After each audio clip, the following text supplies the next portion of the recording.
Sir, as we all know that you are one of the most popular figures of Bangladesh right now. Even personally, I grew up watching your videos on YouTube.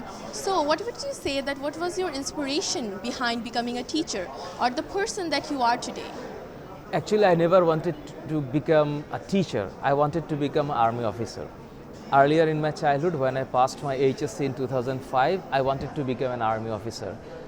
But I failed repeatedly 2 times in ISSB, and after that, I personally feel this education and I personally feel teaching in some aspect in my life is growing day by day.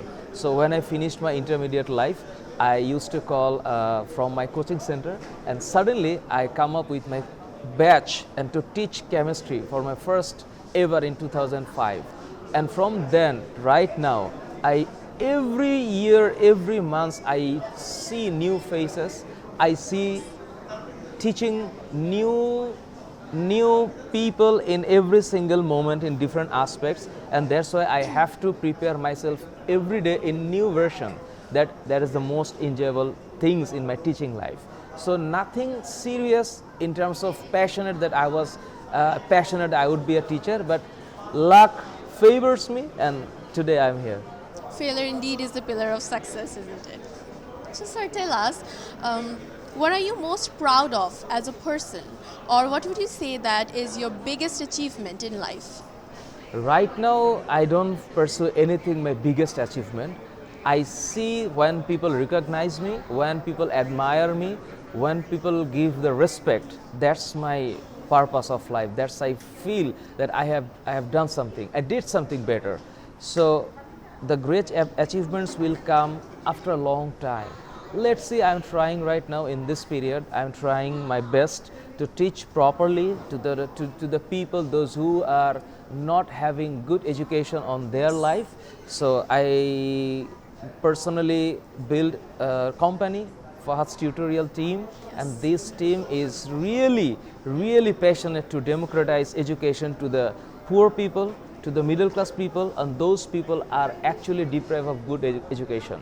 So if I continue this, let's say after 10 or 20 years, I can figure out which is my biggest achievement in my life. That's indeed so humble of you to say that. Sir, as you have been a teacher for almost 2 decades now, so what would you suggest our students that they should acquire the skills, or what's one of the skills that they should acquire in life, or they should learn or to chase?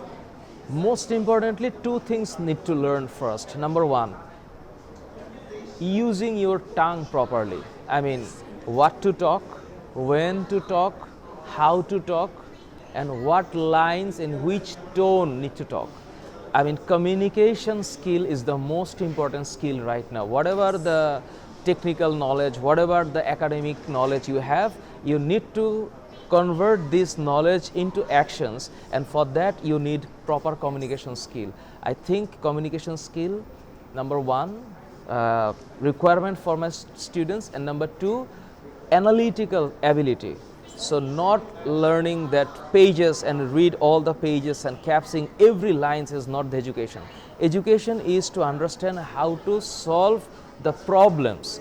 So I request to my students to understand the recent problems and think personally, interpersonal communications to build up, and then find the problems to solve the recent issues. That should be the critical thinking for right now. That was a great suggestion. Sir, as we all sometimes think in our life that, I wish I was like that, I wish I did that. We all have some regrets in life. So what would you tell your younger self if you could?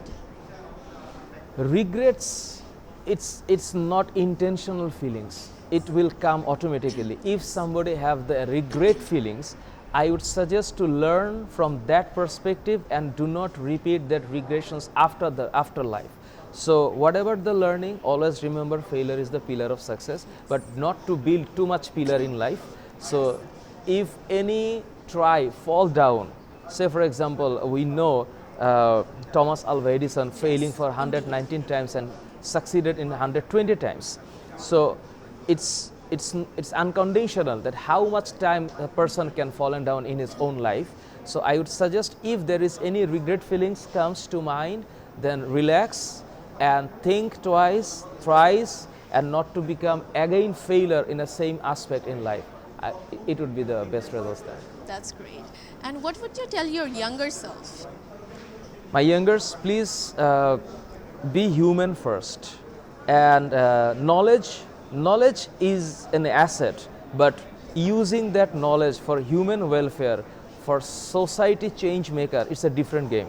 So at first be human, and then your academic knowledge will be translated into your energy. Okay. So is there anything that you try to follow every day, or is there a virtue that you believe is the greatest? Yes, I think time is money. I think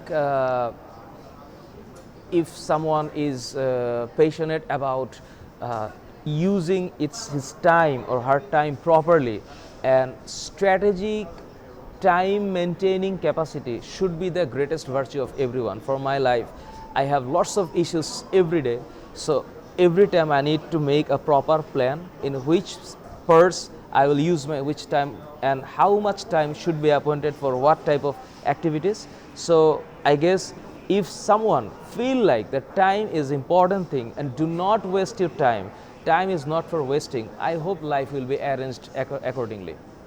That was a great interview. Thank you so much, sir. It has been an ethereal experience having you with us today. Thank You so much, everyone. Thank you.